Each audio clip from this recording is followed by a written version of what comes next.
আসসালামু আলাইকুম প্রিয় শিক্ষার্থী বন্ধুরা, এখন আমরা আরও একটি পর্বে হাজির হলাম। অর্থাৎ আমরা যে জ্ঞানমূলক কোশ্চেনগুলোর সমাধান দেখতেছিলাম তার হচ্ছে তৃতীয় পর্ব এটা। তো এখানে যে কোশ্চেনটা দেওয়া আছে ভাইয়া, আমরা একটু দেখে নিই। সার্কিট সুইচিং ডেটা ট্রান্সমিশন আসলে কি? সার্কিট সুইচিং যে ডেটা ট্রান্সমিশন পদ্ধতিতে নেটওয়ার্কিং রিসোর্সগুলো বা ব্যান্ডউইথ মানে ডেটা স্থানান্তরের যে মানটা সেটা যদি বিভিন্ন অংশে বিভক্ত হয়ে একটা সুনির্দিষ্ট পথে যাত্রা শুরু করে, সেটাকে বলা হয় সার্কিট সুইচিং। মানে বিষয়টা হচ্ছে ভাইয়া, যে ডেটা ট্রান্সমিশন পদ্ধতিতে একটা মনে করো তথ্য আর কি, মানে নেটওয়ার্কিং রিসোর্স অথবা ব্যান্ডউইথ এরকম বিভিন্ন অংশে অংশে বিভক্ত হয়ে কিন্তু যাত্রাপথ একটাই, অংশে অংশে বিভক্ত হয়ে যদি একটা সুনির্দিষ্ট পথে অগ্রসর হয়, সুনির্দিষ্ট পথে গন্তব্যে পৌঁছায়, সেটাকে বলা হয় মানে circuit switching data transmission method বা ডেটা ট্রান্সমিশন মোড। তাহলে বিষয়টা হচ্ছে এটা গন্তব্য, এটা হচ্ছে আমাদের গন্তব্য, আর এখান থেকে যে ভাগ ভাগ হয়ে বিভিন্ন কি বলা হয়, নেটওয়ার্কিং রিসোর্সগুলো বিভিন্ন ভাগ ভাগ হয়ে এই দিকে যাত্রা শুরু করছে, মানে অনেকগুলো ভাগ হয়ে কিন্তু গন্তব্যস্থল নির্দিষ্ট একই দিকে পৌঁছাবে, একটা সুনির্দিষ্ট গন্তব্যস্থলে পৌঁছাবে, সেটাকে বলা হয় circuit switching data transmission method বা হচ্ছে মোড, যেটাই বলেন না কেন। এখন এই circuit switching data transmission mode, সেটা একটু মনে রাখবেন যে এটা হচ্ছে 3G ফোনগুলোতে, মোবাইল ফোনগুলোতে ইউজ করা হয় 3G, আর 4G ফোনগুলোতে ইউজ করা হয় ভাইয়া সেটা হচ্ছে আইপি ভিত্তিক ডেটা ট্রান্সমিশন মোড, আইপি ভিত্তিক। এই কোশ্চেনটা একটু মনে রাখবেন, এটাও কিন্তু অনেকটা ইম্পর্টেন্ট। এর পরের কোশ্চেনটা আমরা একটু দেখি ভাইয়া, যে পরের কোশ্চেনটা আসলে কি বলছে দেখেন। ওকে, 39 নম্বর কোশ্চেনটা একটু দেখো, যে 39 নম্বর কোশ্চেনটা কি, এফওএমএ এর পূর্ণরূপ কি? ফোমা হচ্ছে এটার পূর্ণরূপ যদি বলি, ফ্রিডম অফ মাল্টিমিডিয়া অ্যাক্সেস। এটা হচ্ছে ফোমার যে পূর্ণরূপ, ফ্রিডম অফ মাল্টিমিডিয়া অ্যাক্সেস। এটা একটু মাথায় রাখবেন, এটাও কিন্তু পরীক্ষায় মাঝে মাঝে দিয়ে দেয়। তারপর দেখো 40 নম্বর কোশ্চেন, মোবাইলের প্রজন্ম কি? মোবাইলের প্রযুক্তির উন্নয়নের এক একটি পর্যায় বা ধাপকে বলা হয় মোবাইল ফোনের প্রজন্ম। মোবাইল ফোনের প্রজন্ম কি ভাইয়া? সেটা হচ্ছে মোবাইল ফোনের উন্নয়নের এক একটা ধাপকে বলা হয় মোবাইল ফোনের প্রজন্ম। অর্থাৎ আমাদের 1G 2G 4G, বর্তমানে চলে 5G, এই যে আমাদের জেনারেশনগুলোকে ভাগ করা হয়েছে, এটা কিন্তু মোবাইল ফোনের আপডেট করার জন্য, উন্নয়ন করার জন্য এক একটা পর্যায়কে বলা হয় মোবাইল ফোনের প্রজন্ম। তারপর 41 নম্বরটা দেখো, ডাব্লিউডাব্লিউডাব্লিউ কি? সেটা হচ্ছে বেতার যোগাযোগ প্রযুক্তির মাধ্যমে ইন্টারনেট ভিত্তিক ওয়েব সেবাটা ব্যবহারের ব্যবস্থাকে বলা হয় ডাব্লিউডাব্লিউডাব্লিউ, অর্থাৎ ওয়ার্ল্ড ওয়াইড ওয়্যারলেস ওয়েব। তারপরে দেখো প্যানটা আসলে কি, 42 নম্বর কোশ্চেন, এটা একটু ইম্পর্টেন্ট, একটু মনে রাখবেন যে প্যানটা কি। প্যান মানে হচ্ছে personal area network. Personal area network কীভাবে তৈরি হয় ভাইয়া? মনে করেন যে আপনার এখানে একটা মনিটর আছে, এখানে একটা মনিটর আছে, ওকে ফাইন, মনিটর আছে। এখানে একটা মনে করেন যে মাউস আছে, এখানে একটা মাউস, মাউস এটা হচ্ছে মনিটর, মনিটর, আর এখানে মনে করেন একটা কিবোর্ড আছে। এই যে আমাদের বিষয়গুলো, অথবা আরেকটা সাইডে হচ্ছে আমাদের একটা প্রিন্টার আছে, প্রিন্টার, প্রিন্টার, এই যে আমাদের বিষয়গুলো, এদের মধ্যে যেই হচ্ছে আমাদের নেটওয়ার্কিং কাঠামোটা গড়ে ওঠে ভাইয়া, এই যে আমাদের একটা প্রিন্টার আছে, এদের মধ্যে একটা মনিটর, মাউস, কিবোর্ড, প্রিন্টার, এই যে এই বিষয়গুলোর মধ্যে যে একটা নেটওয়ার্ক কাঠামো তৈরি হয়, সেই জিনিসটাকেই বলা হয় প্যান, অর্থাৎ পার্সোনাল এরিয়া নেটওয়ার্ক। অর্থাৎ প্যান হচ্ছে যেটা পার্সোনাল এরিয়া নেটওয়ার্ক, যেটা হচ্ছে নিজের মানে খুবই কাছাকাছি, খুবই স্বল্প দূরত্বের মধ্যে তৈরি হয়, সেটা হচ্ছে আমাদের পার্সোনাল এরিয়া নেটওয়ার্ক। যদি আরও একটু ক্লিয়ার করি, দেখো এই যে আমাদের এই বিষয়গুলো, এলিমেন্ট কিন্তু একজনের থাকবে, পাশাপাশি একটা টেবিলে থাকবে যে মনিটর, মাউস, কিবোর্ড, প্রিন্টার, এদের মধ্যে যে একেবারে ক্ষুদ্র দূরত্বের ভেতরে যেই এরিয়া নেটওয়ার্ক তৈরি হয়, সেটাকেই বলা হয় ভাইয়া প্যান।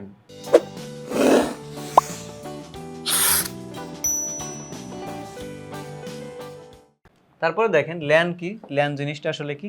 ল্যান হচ্ছে লোকাল এরিয়া নেটওয়ার্ক। প্যান থেকে এর ডিস্টেন্স যেটা বা কাভারেজ এরিয়া যেটা, সেটা একটু বড় হবে।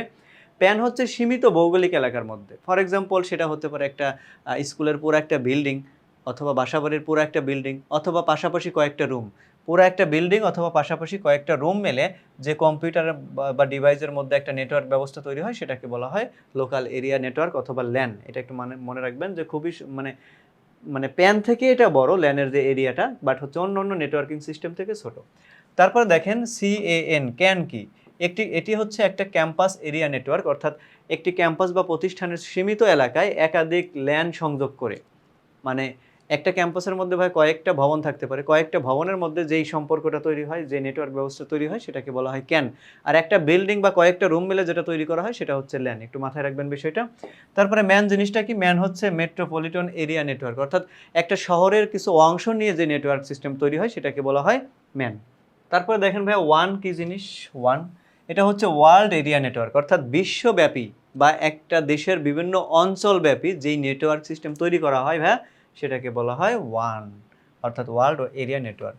তারপর দেখো ডাব্লিউ ম্যান জিনিসটা কি? একটি শহর বা মহানগরে তারবিহীন, অর্থাৎ এইখানে জিনিসটা হবে ভাই ম্যান মানে তো বুঝেনি মেট্রোপলিটন এরিয়া নেটওয়ার্ক। আর ম্যান কখন তৈরি হবে? একটা শহরের কিছু নির্দিষ্ট অংশ নিয়ে, যেমন ঢাকা শহরের মনে করেন যে শহর কেন্দ্রিক আছে এটা নিয়ে একটা ম্যান তৈরি হতে পারে। বিভিন্ন মানে জেলা শহর বা বিভাগীয় শহরগুলো মিলিয়ে কিন্তু একটা হচ্ছে ম্যান তৈরি হয় বিভিন্ন শহরগুলোর মেইন পয়েন্টগুলোতে। তো এখানে ডাব্লিউ যেহেতু যুক্ত হয়েছে, ডাব্লিউ মানে হচ্ছে ওয়্যারলেস, তাহলে এই যে ম্যানটা তৈরি হইলে ম্যানটা যদি ওয়্যারলেস মাধ্যমে হয়, তারবিহীন মাধ্যমে হয়, সেটাই হচ্ছে আমাদের ডাব্লিউ এম এ এন, অর্থাৎ ডাব্লিউ ম্যান। তাহলে এবার দেখো যদি আমরা এর পরবর্তী কোশ্চেনটা দেখি ভাইয়া, তারপর এটা কি বলছে? Peer to peer network. Peer to peer network দেখো, পৃথক সার্ভার কম্পিউটার ব্যতীত দুই বা ততোধিক কম্পিউটারের মধ্যে রিসোর্স শেয়ার করার জন্য যে নেটওয়ার্ক গঠন করা হয়। ওকে, দেখো তাহলে যে আমাদের হচ্ছে 48 নম্বর কোশ্চেনটা, পেয়ার টু পেয়ার নেটওয়ার্ক কি? পৃথক সার্ভার কম্পিউটার ব্যতীত, পৃথক সার্ভার কম্পিউটার দুই বা ততোধিক কম্পিউটারের মধ্যে রিসোর্স শেয়ার করার জন্য যে নেটওয়ার্ক গঠন করা হয় তাকে পেয়ার টু পেয়ার নেটওয়ার্ক বলা হয়।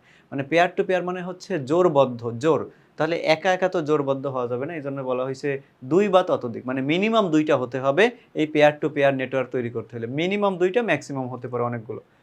তারপর 49 নম্বর দেখো, ক্লায়েন্ট সার্ভার নেটওয়ার্ক কি? ক্লায়েন্ট একাধিক ক্লায়েন্ট ও একটি কেন্দ্রীয় সার্ভারের সমন্বয়ে যেটা গঠিত হয়, যেই নেটওয়ার্ক ব্যবস্থা গঠিত হয় তাকে বলা হয় ক্লায়েন্ট সার্ভার নেটওয়ার্ক। ক্লায়েন্ট মানে কি? এখানে ক্লায়েন্ট মানে হচ্ছে গ্রাহক যে তথ্যগুলো গ্রহণ করবে, তাহলে ক্লায়েন্ট হতে হবে একাধিক, আর কেন্দ্রীয় সার্ভারের একটা থাকবে, মানে মূল যে স্টোরেজ যে ব্যবস্থা। তাহলে এখানে কি হবে ভাইয়া? ক্লায়েন্ট সার্ভার মানে হচ্ছে একাধিক গ্রাহক থাকবে এবং একটা কেন্দ্রীয় সার্ভার থাকবে, এদেরকে নিয়ে যেই নেটওয়ার্ক ব্যবস্থা তৈরি হয় তাকে বলা হয় ক্লায়েন্ট সার্ভার নেটওয়ার্ক। তারপর 50 নম্বরটা দেখো ভাইয়া, 50 নম্বর কি বলছে? কম্পিউটার নেটওয়ার্ক কি? দুই বা ততোধিক কম্পিউটারের মধ্যে তথ্য আদান প্রদান করার উদ্দেশ্যে যে নেটওয়ার্ক তৈরি করা হয় তাকে বলা হয় কম্পিউটার নেটওয়ার্ক। 51 নম্বর দেখো, প্রাইভেট নেটওয়ার্ক কি? প্রাইভেট মানেই তো বুঝতেই পারছেন ভাইয়া যে এখানে হচ্ছে সবার মানে অনুপ্রবেশ করাটা হচ্ছে নিয়ন্ত্রিত থাকবে, মানে সবাই ওই নেটওয়ার্কে প্রবেশ করতে পারবে না। তাহলে প্রাইভেট নেটওয়ার্ক হচ্ছে যে নেটওয়ার্কে ব্যবহারকারীর সংখ্যা নিয়ন্ত্রিত থাকবে। নিয়ন্ত্রিত মানে কি? প্রাইভেট নেটওয়ার্ক বলতে বোঝানো যাচ্ছে যে ওইখানে যদি 5 জন লিমিটেশন করে দেওয়া হয়, 5 জন ইউজারই ওইখানে প্রবেশ করতে পারবে। আবার যদি ওকে, এবার হচ্ছে 51 নম্বর কোশ্চেনটা একটু দেখো, বলছে যে প্রাইভেট নেটওয়ার্ক কি? প্রাইভেট মানে কিন্তু ভাইয়া তুমি বুঝতেই পারো যে এখানে হচ্ছে নিয়ন্ত্রিত একটা ব্যবস্থা থাকবে, অর্থাৎ সবাই এখানে কিন্তু গণহারে প্রবেশ করতে পারবে না। তাহলে প্রাইভেট নেটওয়ার্ক হচ্ছে যে নেটওয়ার্কে ব্যবহারকারীর সংখ্যা নিয়ন্ত্রিত এবং কোনো কম্পিউটারকে নেটওয়ার্কে যুক্ত করতে কর্তৃপক্ষের অনুমতি লাগে, সেটাই হচ্ছে আমাদের প্রাইভেট নেটওয়ার্ক। এটা তুমি এক্সাম্পল দিতে পারো ওয়াইফাই, যেমন ওয়াইফাইতে তুমি যাকে অ্যাক্সেসটা দিবা, মানে প্রবেশ করার অনুমতি দিবা, সে কিন্তু প্রবেশ করতে পারবে, আদারে সবাই কিন্তু গণহারে প্রবেশ করতে পারবে না। ওয়াইফাইটা হচ্ছে আমাদের একটা প্রাইভেট নেটওয়ার্ক। কথা বুঝলাম না বুঝি নাই বলেন ভাইয়া? এখানে ব্যবহারকারীর সংখ্যা হচ্ছে নিয়ন্ত্রিত থাকবে, মানে সবাই কিন্তু ব্যবহার করতে পারবে না, যাকে আপনি অনুমতি দিবেন সেই কিন্তু ব্যবহার করতে পারবে। এর পরের কোশ্চেনটা আমরা একটু দেখি, দেখো পরের কোশ্চেনটা কি বলছে। ওকে, পরের কোশ্চেনটা 52 নম্বর কোশ্চেন দেখো, মানে এটা হচ্ছে আমাদের পাবলিক নেটওয়ার্ক কি? যে নেটওয়ার্কে ব্যবহারকারীর সংখ্যা নিয়ন্ত্রিত নয়, অর্থাৎ যে কোনো মুহূর্তে যে কোনো সময়ে যে কেউ প্রবেশ করতে পারবে, সেটাকেই বলা হয় পাবলিক নেটওয়ার্ক। তাহলে প্রাইভেট মানে হচ্ছে সেইখানে যেখানে সবাই যে কোনো সময়ে প্রবেশ করতে পারবে না, যে নেটওয়ার্ক ব্যবস্থা ইউজ করতে পারবে না, সেটা হচ্ছে আমাদের প্রাইভেট নেটওয়ার্ক। আর পাবলিক মানে কি? সবাই জামাতে যেখানে প্রবেশ করতে পারবে, সেটাই হচ্ছে আমাদের পাবলিক নেটওয়ার্ক সিস্টেম। এই হচ্ছে আমাদের বিষয়টা। তো এই হচ্ছে আমাদের জ্ঞানমূলক কোশ্চেনের যে তৃতীয় পর্ব ছিল। আমরা পরবর্তী পর্বতে আরও কিছু জ্ঞানমূলক কোশ্চেনের সমাধান দেখব। সে পর্যন্ত সবাই ভালো থাকো, সুস্থ থাকো। আসসালামু আলাইকুম।